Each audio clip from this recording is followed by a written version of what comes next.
Hello everyone, I'm your host Seltzer, and we're so excited to welcome you to North Star, the second season of Year 6 of Rainbow Six Siege. We have a jam-packed show coming your way, and to kick things off, we've got Chris Waters and the Ubisoft News team to navigate us through what's new in North Star. North Star is the next season coming to Rainbow Six Siege, and it'll be bringing the Thunder. The Thunderbird, to be specific. She's the new operator who's dealing out some healing for the defenders, and potentially for the attackers. North Star is also delivering numerous game improvements, including some notable changes to barrel attachments, plus some balancing tweaks that will make some things easier to see, and others much more difficult. Here's everything you need to know about North Star, playing out on the new casual rework of the favela map. Our new operator is Thunderbird, a speedy defender who hails from the Nakota nations of the northern prairies of North America. Armed with the Spear 308 assault rifle outfitted with NATO sights, or the Spas 15 shotgun as her primary, and a sidearm choice of the Q929 pistol or the Bearing 9, she wields her formidable arsenal in conjunction with her choice of explosives, impact grenades or a nitro cell, as you prefer. When it comes to her gadget, well, say hello to the Kona station. Once Thunderbird deploys one of these devices and it arms itself, it'll shoot a tasty health nugget to the first operator who enters its radius. If multiple defenders are within range, the one with the lowest health gets the juice.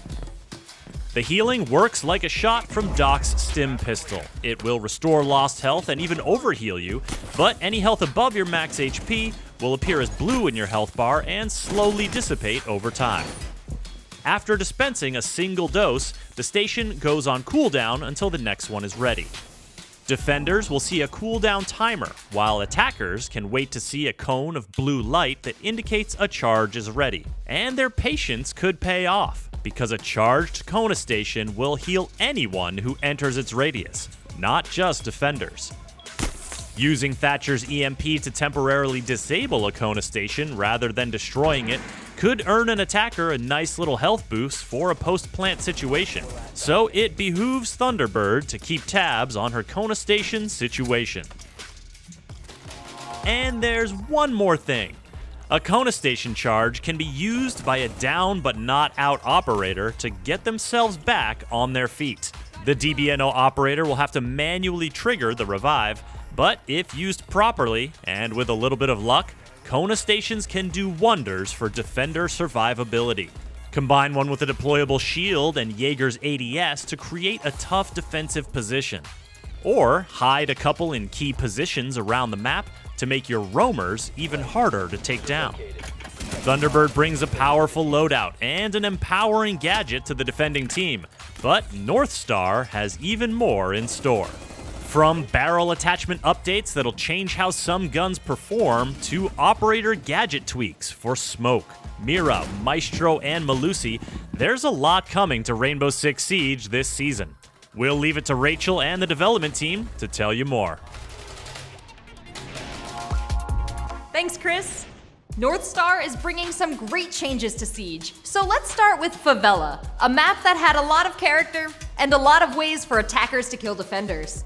For this casual rework, the level design team completely redesigned the floor plan and most of the very destructible exterior walls. Here's level designer Joseph Renee to welcome you to the new Favela.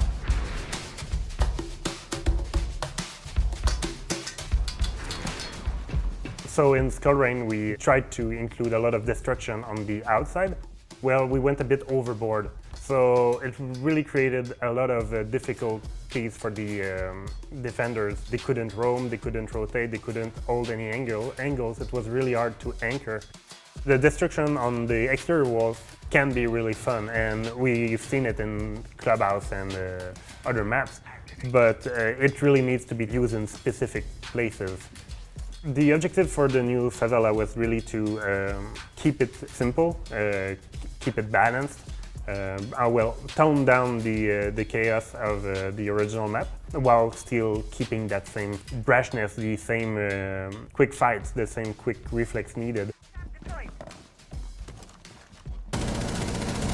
I can't really go through all the changes we made from objective to objective because the layout is completely changed. Basically, the players are getting a new map because of that. It means less rooms, but bigger rooms. Basically, this is a new map set within the same exterior. I wouldn't say we simplified the layout, but we made it really more clear. In the old one, I would enter the map and be lost. That's one thing I think is great with the new favila. The artists have made a really great work, the color coding and also the thematics. So you know where you are in the map because okay, now there's only one kind of assets, one kind of furniture that is used here. It makes for an easier traversal and navigation. You know where you are, you know what are the next rooms beside you, you know what are the rooms after that room. So it makes for a great navigation, a great flow from room to room, and then you can have all the rotations that are still possible. There is a lot of options for both defenders and attackers to move around the map. Op 4, last operator standing. Friendly's victorious. Thunderbird is the new operator coming in North Star. She hails from the prairies of North America and brings some extra healing power to the defending team. Writer Elisa Saliba and game designer Dominic Clement are here to tell you more.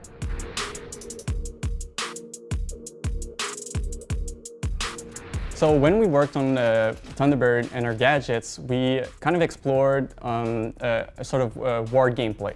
So when I say war gameplay is a station or a gadget that you deploy and it becomes like an area of interest for the defenders and even for the attackers. But we really wanted to have a gadget that was sort of a secondary objective, something that the attackers would have to kind of focus on to destroy because we wanted something that could be stronger the longer it existed in a round. These turrets are very intelligent. They have their own little personality. You're gonna see it when you play the operator. They have a 2-meter radius, and if anyone walks within this 2-meter radius, the turret is gonna scan them and determine if they need a healing or not. So they're gonna look around and try to see if anyone needs some help. So the gadget can be used in mainly like 2 major ways. You can put the station directly inside the objective and use them as like a safe area that you can fall back to and get healed and then go back into the more dangerous areas. You can also use the gadget in choke points.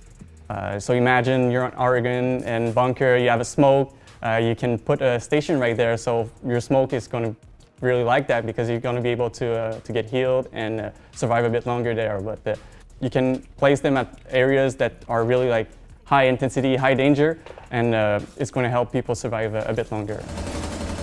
What's interesting about this gadget is it doesn't discriminate. If you're an attacker and you're within the range, you're also going to get healed.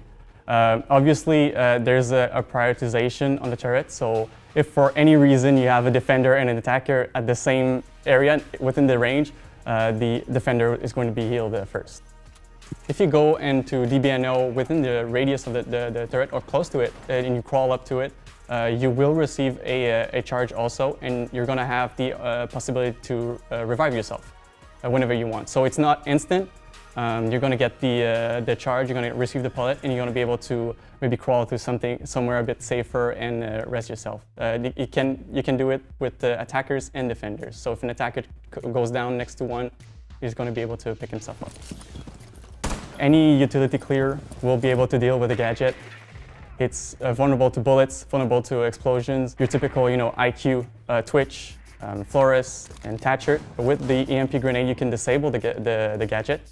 And let's say you have someone playing on the gadget behind a deployable shield, and you really have to push this operator and get it out of the way. You can throw an EMP grenade, disable the turret, and then push whoever's playing on the turret, and you now have a gadget that you can use for yourself. So the gadget will come back online, and you can use it to heal yourself.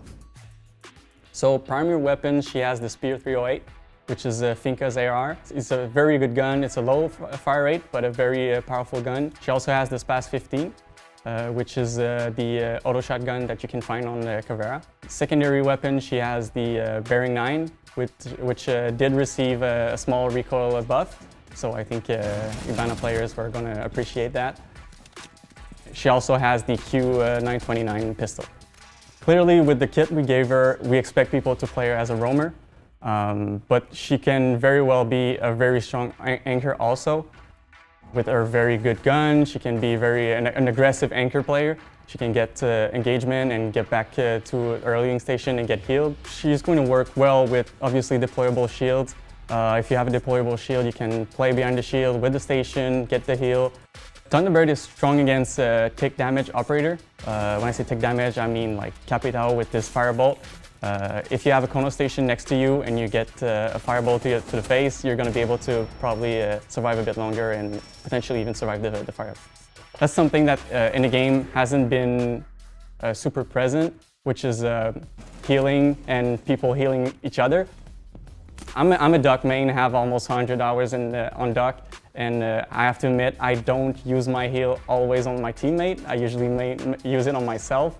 So to have an operator right now that can really focus on healing your team and making sure that they can survive till the end of the round is something that new and something that I think new players are going to appreciate, especially if they impact themselves at the beginning of the round, which is something I've done plenty of time. Thunderbird was born in the Nakota Territories in Saskatchewan. Her civilian name is Mina Sky. She has a very close relationship with her community, as well as her immediate family. Her mother and father instilled Nakota values. She's also very close with her father. He was the first person to introduce her to a helicopter engine. She learned to take one apart before she ever learned to fly one. Thunderbird is a very proud character. She's daring, a risk taker. She values her community, and she's also a protector, whether it's of people, the community, or the land. So Thunderbird's first introduction to a military experience was the Bold Eagle program. She completed basic military training at the age of 17, along with learning traditions and practices with community elders. She then joined the Canadian Air Force and then got her basic medical training so she could work in search and rescue. Working with a character like Thunderbird, we had 3 consultants from the Nakota Nations. There's facts you might not think of that are important or have significance within the culture. For example, we put in Thunderbird's background that she researched hydrology.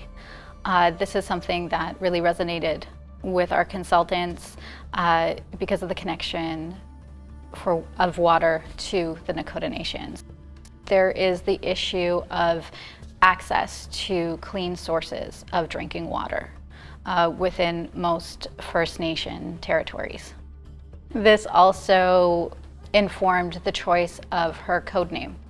Thunderbird was actually suggested by our consultants, and it really resonated with us as well. The Thunderbird is the bringer of water. So it just all kind of ties in and comes together. So we try to incorporate as much of the culture as we can with the character. Our voice actress speaks Nakota.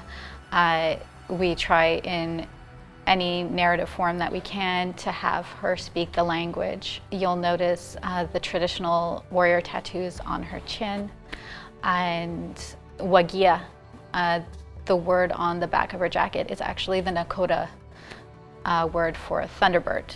We try to instill a sense of belonging by giving people something to relate to.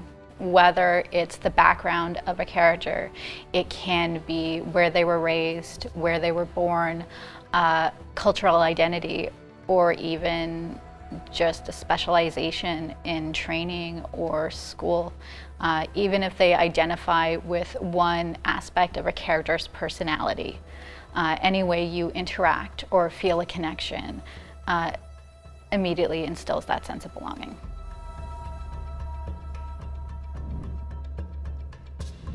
In our Future of Siege reveal last season, we opened up about the type of big balance changes that we'd be rolling out in Year 6. To discuss 2 of these changes scheduled to launch with North Star, plus some updates to Smoke's toxic canisters, we have game designer David Perpignol in Barcelona.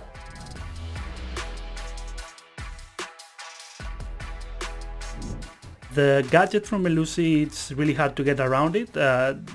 Operators have to have a pretty specific loadout to get rid of it easily.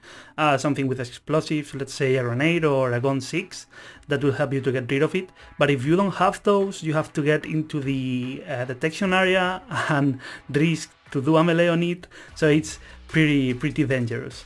At the same time, it's super strong because it has both a slow effect on you and also it's giving intels to the defenders that you are around the area.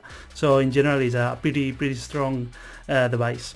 What we've done is that the gadget now is deployed close and it will open only when the attackers are entering the detection area. Once it's open, attackers will be able to deal with it either with bullets or a melee hit. We also kept the gadget vulnerable to explosives, so you can get rid of it in the old way, but now you have more tools. We think that the Banshees will need to be deployed by Melusi more carefully, because you don't want players to have direct line of sight with them. You want them to get surprised by the Banshees, similarly to how we play the proximity alarms, for example. And also for attackers, you'll have more options to deal with it. 10 seconds remaining. Both Mira and Maestro have two gadgets that are very strong in one of the key aspects of Rainbow Six, that is the intel. Both help you to control pretty wide areas, either with the Mira on a specific wall or a Maestro at the end of a room. So they bring a lot of intel and they are pretty strong with that.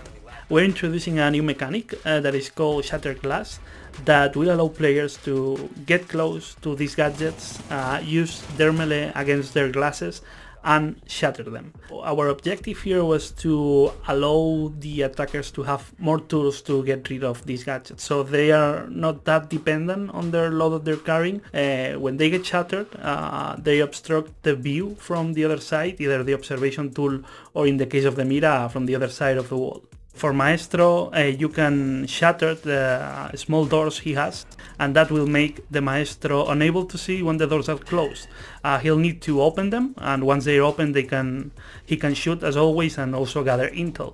And for the VP cameras, it's more of the same. You can get close to the camera, melee the glass, and the glass will break. And the operators on the observation tools, they won't be able to see anything. Once they are break, they won't be able to use the red or yellow ping. All the sound feed will remain connected, so you don't see, but you can hear what's going on, which is also an interesting piece.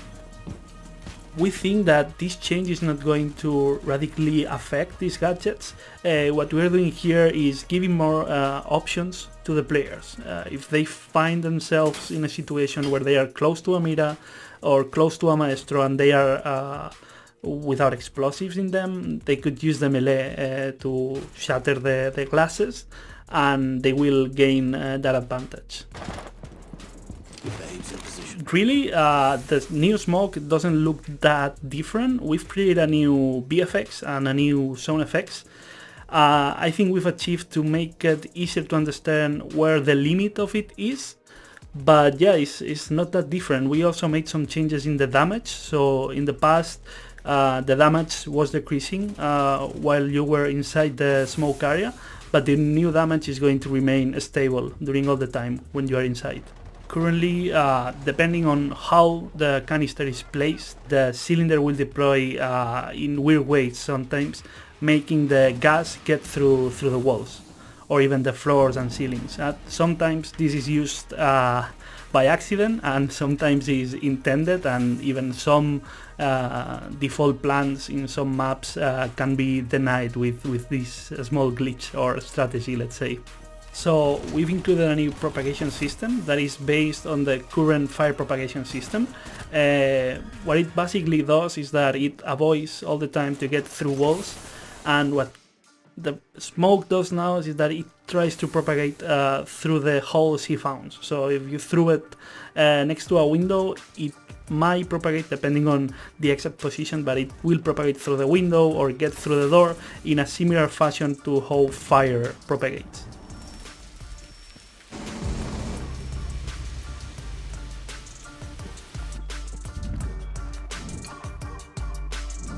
North Star will also introduce a few updates to help make sure you see what you need to see when you need to see it. For details on some visual changes to bullet holes and eliminated operators, here are user experience designer Sebastian Francois and game designer Mathieu Lacombe.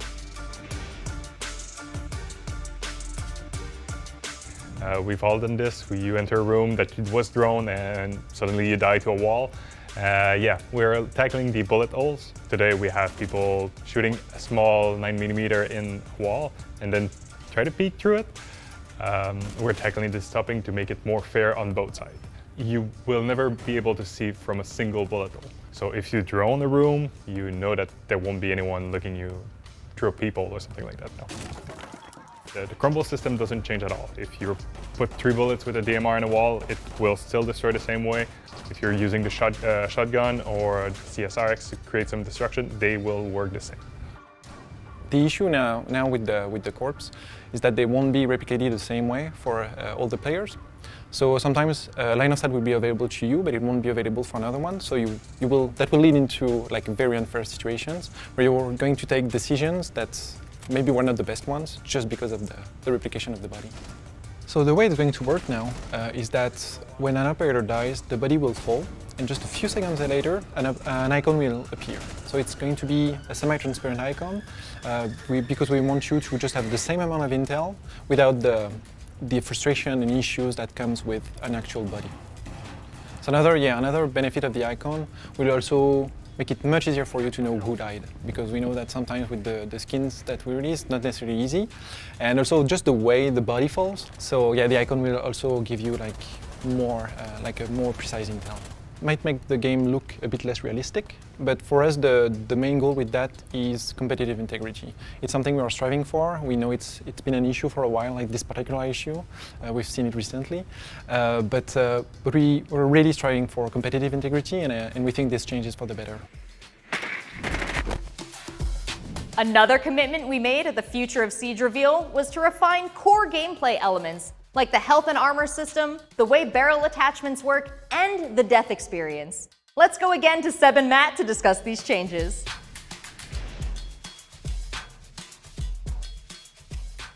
So regarding the armor system, currently the armor system is based on damage modifiers.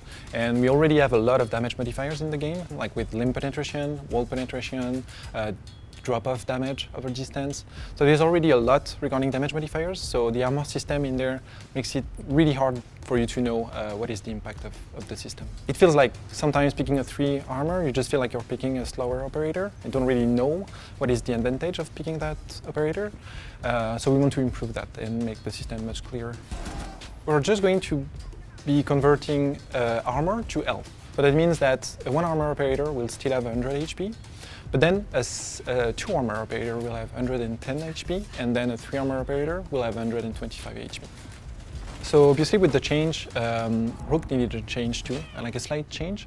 So now Rook will provide like an extra 20 HP to his teammates. The intent of the change is just to make it much more tangible for you to know what armor means in the game, so now it's health. And also we want you to be able to tell at any given time how much health you have left. So that should help you take better decisions also, should you engage in that fight or not. So we want to also give you more information. So we took the opportunity of changing health also to change Finca. Finca currently is kind of an exception because you just have a temporary boost to your health. So we wanted to remove that and just make it like a regular heal. It's been a while since we touched the muzzle attachments. Those are receiving some changes, so they are more clear to the players. When you equip one of them, you will have a better time understanding what they do. Because currently, well, you ask your friends, you ask someone on Twitch what they use, but we want to make sure that the players have the choice and they know the variety of stuff they do to a weapon. Compensator is mostly changing to really only affect the left and right recoil. So if you're a big fan of the Scorpion but you're missing your shots, that could be a good idea to equip the compensator on. If you have a hard time with left and right recoil, this is the attachment you want to use now. For the flash hider, now it's only affecting the hop time. So this means that if a gun kicks too high too quickly for you, you will be looking at the flash hider. So this leaves us with three main attachments that are vastly different. We have the muzzle brake that recenters your shot more quickly, the flash hider that helps you not go too high too fast, and the compensator that helps you with the left and right movement. And we are not changing the VFX or the fire that comes out of the barrel. Everything will be feelable. I mean, you will equip this one over the other one and you will notice a difference. That's the goal. So what we wanted to achieve with the new death sequence is making it much easier to understand for you how you died. That's something very, very important in Siege because many things can happen. You can get shot through a wall, you can die to a gadget that you never saw. So it's really, really important. And we also want to keep you in the action, not break the flow. Like you died, it's okay, go into your observation tools and give call-outs to your teammates. So the first thing that happens when you die, the camera will go out of your operator's body and it will be focusing on whatever killed you. So it can be an operator, a gadget, that's going to be the first phase. The second phase is the replay phase. So now there's not a lot of changes to that. It's just going to be the replay showing you how you died. So you won't be stuck in the death sequence as you were before. You will be able to skip all the phases before. So you will be able to go as fast as you want into the support phase. One of the intentions of reworking the death sequence was to also keep you in the action. And that makes total sense also with the gameplay after death that we are trying to introduce currently on the TS. So the idea is just you died, it's okay. Now you just transition as fast as you can into your observation tools and keep playing, keep helping your team win the round. One of the biggest updates in the works for Siege is gameplay after death, which introduces the ability to control drones and gadgets after you die. This is still in development and is not launching with North Star, but we are bringing it to the test server, and we want your feedback. To tell you more about one of the most impactful features for the future of Siege, please welcome Game Director Aurélie Debont.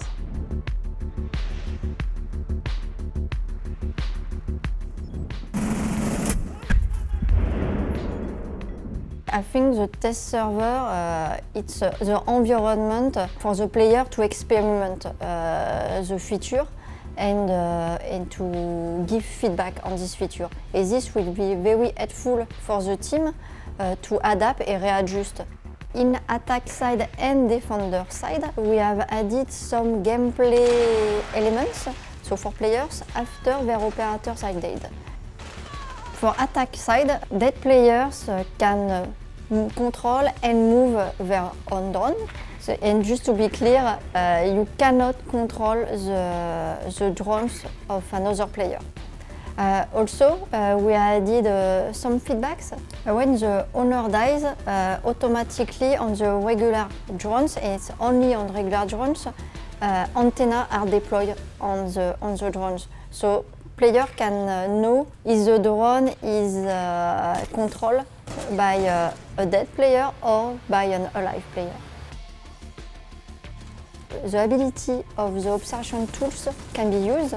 So that means a dead player who plays 0, for example, can use the laser from the Argus camera. On defender side, Echo, Maestro and Maudie can control and use their ability after death. Also, we have added some new tools to counter attacker drones. So we have reworked the bulletproof camera. So now you can rotate the camera and shoot an UMP dart to disable attacker electronic gadgets. The first player inside the camera can use the ability to shoot. So there is no notion of ownership as we have with main abilities because it's a secondary gadget. So this will help defenders to deny drones by disabling them. We have added the drone counter. So the drone counter is only displayed for defenders to help them to track the number of regular drones their team has destroyed or captured. So this is to encourage defenders to be aware of the importance of destroying drones, especially in the context where dead players can focus on droning them out. So I'm very excited by this new feature because you can still have an impact on the outcome of the round. Even after your death, you can still help your team. We are aware that gameplay after death will affect the whole game balance, especially for operators whose abilities revolve around observational tools. And we have started to work on this. So, for example, the fact now you can shatter the glass of the Maestro turret with a melee to deny the vision is a good example. And we have also some other plane, like we are working to explore a new secondary gadget around deny information, for example. And the most important aspect we want to be sure before releasing this feature that it's never a valid strategy to take careless fights early in the round and not care about dying. So even if the change means that dying will be a bit less punishing than it's been before, but we still want it to be very punishing. But as you know, balance a live game is without end, and this evolves constantly. Thank you all for watching our reveal of North Star. The test server will be going live on Tuesday, May 25th, and we hope to see you there. Now, for one last reveal, a realistic Hibana figurine inspired by the game. This highly detailed figurine comes with a unique code to unlock an exclusive weapon skin and is now available for pre-order. Thank you for watching, and we'll see you on the test server.